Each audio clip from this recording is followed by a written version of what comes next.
keessa jireenyi koo, si keessa argamni koo, si keessa jalqabni koo, si keessa xumurri koo. Waan baay'ee saadhiseeni hunda gallakkisee si wajjin jiraachuu garaan koo murteesse. Waan baay'ee saadhiseeni hunda gallakkisee si wajjin jiraachuu garaan koo murteesse. Itti waamama kooti akka baanaaf taatee akka miraan beeku Yesuus harka kenna baate, harka kenna baate, harka kenna baate, harka kenna baate, harka kenna baate.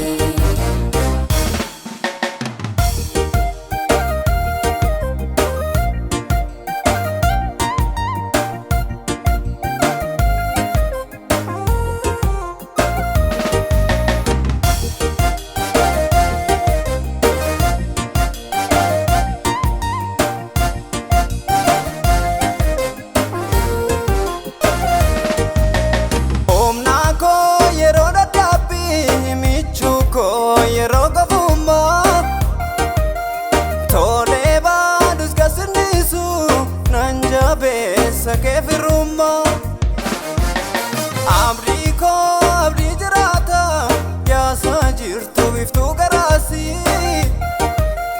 kanava no sitafene siwa mama si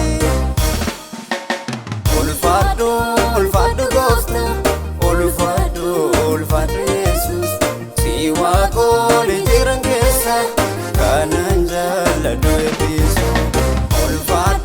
Ulfadu gosta, ulfadu Jesus, si goto tajirangesa, kananjala doebiso. Ulfadu gosta, ulfadu Jesus, si goto tajirangesa, kananjala doebiso.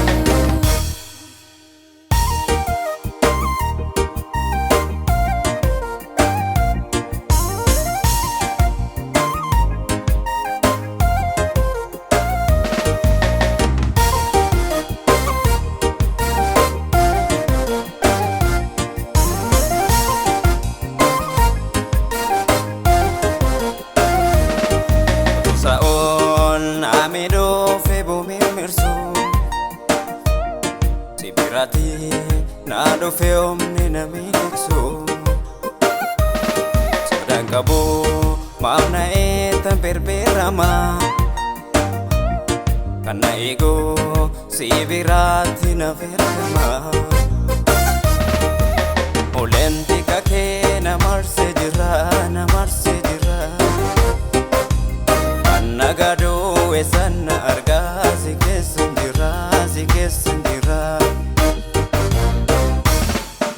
dubbi jireenya bokonna dhuga kana malatu mansinan arge abba dadhaboo dabdabatu sidabatu